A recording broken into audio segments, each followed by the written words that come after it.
Hey everyone, it's Yuto from suchirecipes.com, and today I'm gonna show you how to make a crispy and delicious Japanese version of spring rolls we call Harumaki. This recipe makes enough for 10 spring rolls and there's quite a lot of preparation involved, so let's get straight to it. I've put ingredients list in the description, so let's start with the cabbage. This is about 150 grams and I'm gonna cut it into thin strips like this. White or green cabbage is best for this recipe, don't use one with frilly leaves.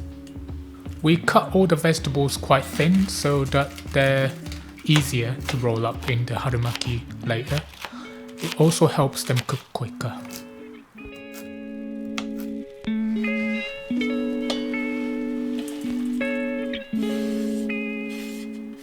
Next I have 3 pea. These are about 30 grams altogether, and again I'm just gonna finely slice them. I've already cut off the tops and taken out the seeds to speed up the process. If you can't find pea in your country, it's perfectly fine to use bell pepper. You wouldn't need a whole bell pepper though, somewhere between a quarter and a half is plenty.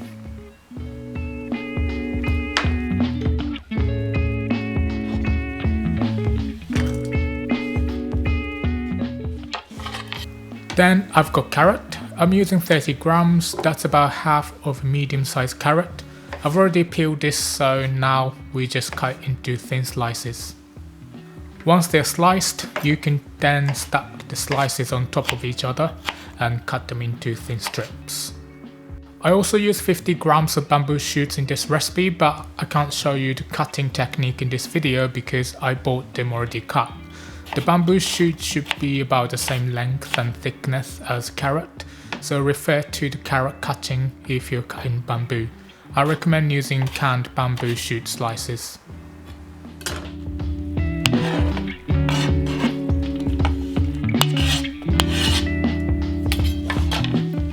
Next we have 3 shiitake mushrooms. I've already cut off the stems and now I just thinly slice them like this. Shiitake mushrooms are used a lot in Japanese cooking because they add umami to the dish when they're cooked. They have a rich, earthy, almost meaty taste to them.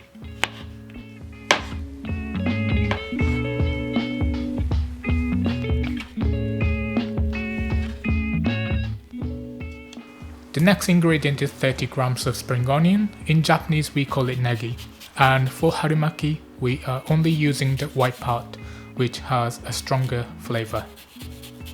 My technique for cutting this is to hold it at one end and then slice it lengthways until I reach the middle. I repeat this all the way around until it looks like a tussle like this. Then we can cut it into tiny pieces and the flavor is gonna spread evenly throughout the spring roll.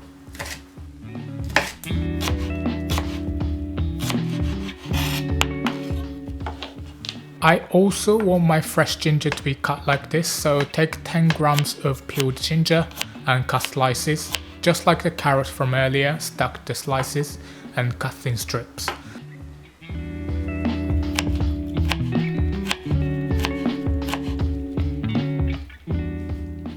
Then we can cut the strips into smaller pieces like this.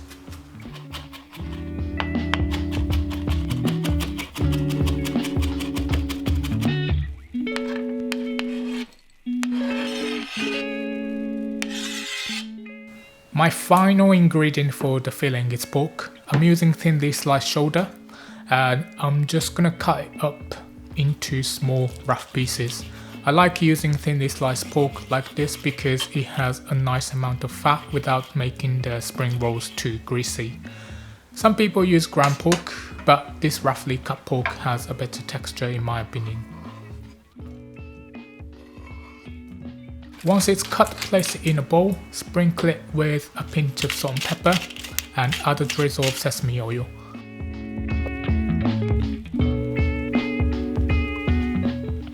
We'll mix that around and then set aside for later.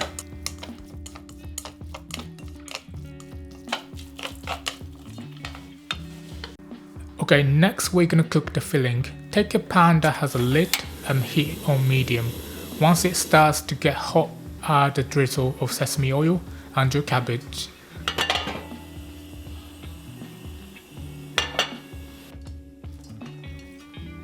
We just want to stir fry this a bit until the cabbage is slightly softened. It doesn't take long because it's thinly sliced. Once it looks like this, add 300 ml of chicken stock and 2 tablespoons of sake. Place the lid on and allow it to cook for 3 minutes. It looks like a lot of liquid now, but later we'll be cooking noodles in here. It's also gonna add amazing flavor to the filling, so don't worry about it for now. After 3 minutes, we can take the pan off the heat and set aside for later. Next, take a large wok or pan, heat it on medium and fry the pork until it's sealed on the outside. Basically just stir fry until it's lightly browned. We're cooking the filling first so that we don't have to worry about it being undercooked in the wrapper. It's a great dish for parties because you can do all the time consuming bits in advance, and then the final fry only takes a few minutes on each side. Once your pork is browned, add the spring onion and ginger. We'll just fry them a bit until they're fragrant. Next, add your vegetables. I'm going in with the bamboo shoots first and then the rest of the vegetables. You can see that everything is similar size, so it's gonna cook quickly and be easy to roll later.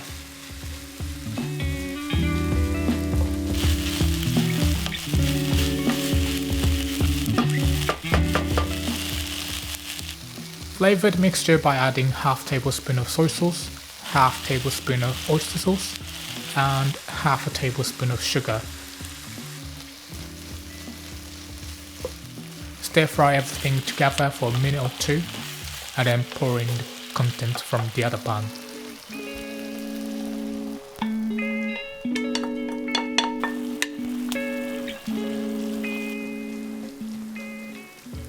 Next, we're gonna add about 30 grams of vermicelli rice noodles. In Japanese, we call them harusame.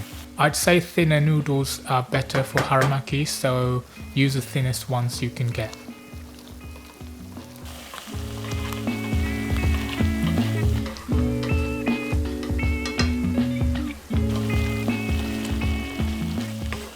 Okay, once the noodles are softened, add a slurry. This is 1 tablespoon of cold water mixed with 1 teaspoon of cornstarch. You just pour it in, mix it and let it simmer. Adding the slurry makes the chicken stock thicken up and become more like a thick sauce, which is gonna make the harumaki filling juicy and delicious. From now, we just keep heating it until the liquid is basically gone. This step is important because if your filling is too wet, it's gonna break the wrappers and be difficult to roll. You can tell if the filling is too wet by pushing the mixture aside and then tilting the pan. If liquid comes out like this, keep cooking. Once no more runny liquid comes out like this, then it's ready and we can take it off the heat. Now I'm sure you want to get on with making the harumaki already, but one of the most important steps is to let the filling cool down completely. If you don't, then it's another thing that could break the wrappers. Cooling takes time, so I like to transfer it to a container, and once it's cooled to the touch, I keep it in the fridge until I'm ready to assemble.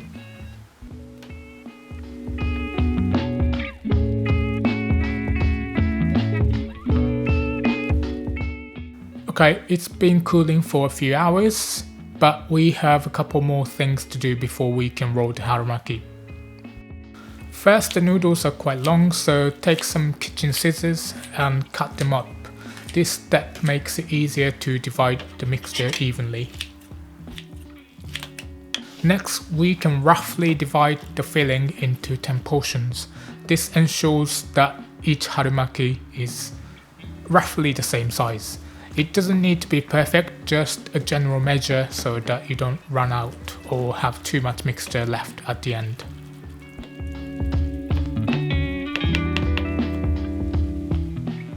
Next, I'm gonna take a spring roll wrapper.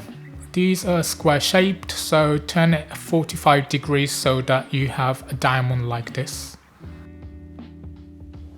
We placed a portion of the filling across the wrapper horizontally.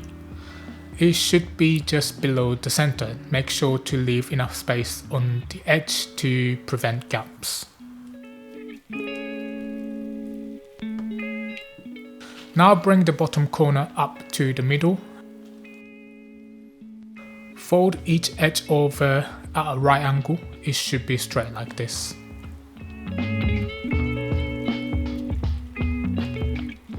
Roll it up once more and then wet the top edges. I've made a paste using 1 tablespoon of plain flour mixed with 2 tablespoons of cold water.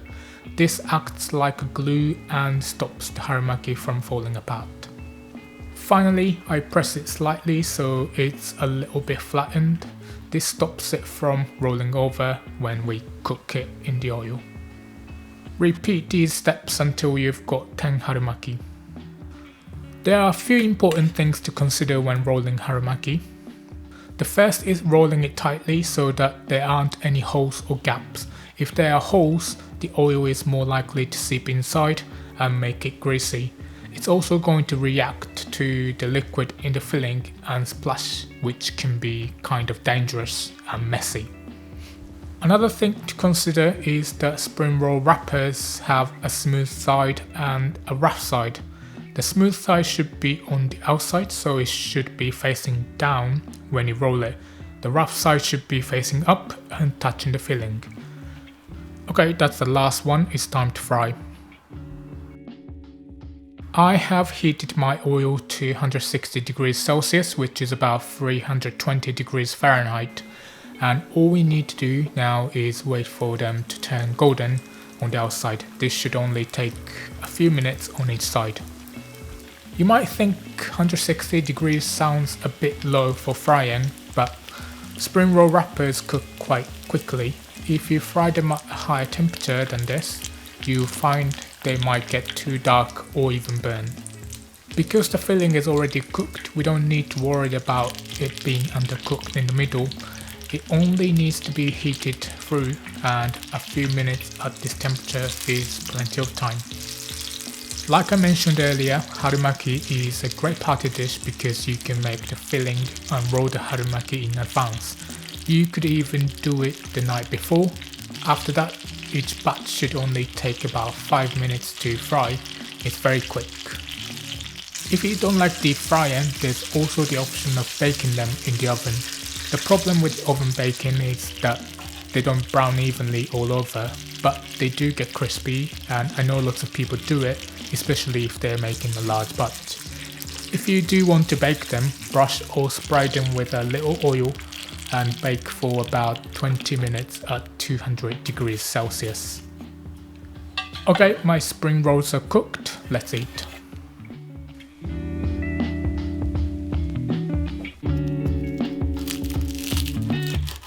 Listen to the crunch, so crispy and perfect.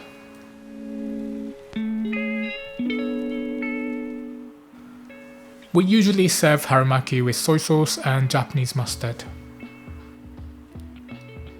So there you have it, crispy and delicious Japanese style harumaki. Thanks so much for watching. If you like Japanese style harumaki, I'm sure you enjoy my recipe for pan-fried gyoza dumplings too. Don't forget to support my channel by subscribing. Hope to see you next time. Have a great day.